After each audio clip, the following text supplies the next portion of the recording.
Bonjour et bienvenue dans cette vidéo pour vous apprendre à traduire votre boutique PrestaShop dans plusieurs langues. Donc pour ce faire, nous allons aller dans le menu International, Localisation et nous allons importer un pack de localisation. Donc un pack de localisation, c'est plein d'éléments que PrestaShop a déjà traduits dans plusieurs langues.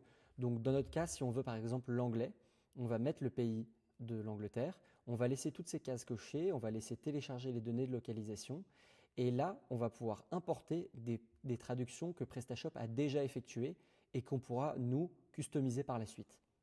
Donc une fois l'import effectué, on va voir qu'automatiquement une nouvelle langue a été créée, l'anglais. Et on voit également que sur la boutique, si je refresh la page, on voit désormais que j'ai un sélecteur de langue qui vient d'apparaître avec la langue anglaise. Et on voit que déjà, il y a des traductions qui ont déjà été effectuées par PrestaShop. Et ça, c'est la première phase de traduction. Vous voyez que ces éléments sont déjà traduits. Alors, tout n'est pas traduit, puisque le reste des traductions vont devoir être traduites par moi-même, par mes propres moyens. Mais au moins, vous avez déjà des éléments traduits par PrestaShop.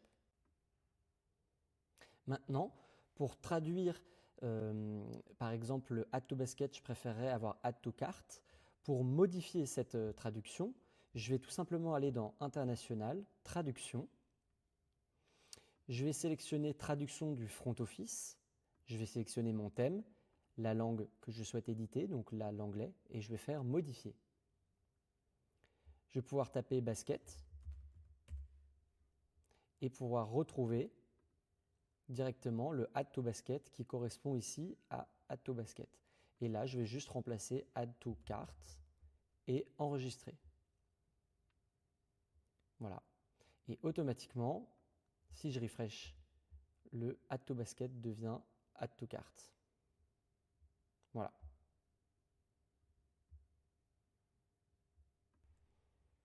On va également voir que maintenant que j'ai ajouté cette langue dans ma boutique PrestaShop, sur tous les éléments traduisibles, je vais avoir un petit sélecteur de langue à droite et je vais pouvoir aller sélectionner la langue que je souhaite éditer. Donc là, on va mettre t-shirt blanc, on va mettre white t-shirt. Et automatiquement, on va voir que le t-shirt blanc devient white t-shirt. Et maintenant, ça sera à vous d'aller éditer tous les éléments de votre boutique, fiches produits, catégories, etc.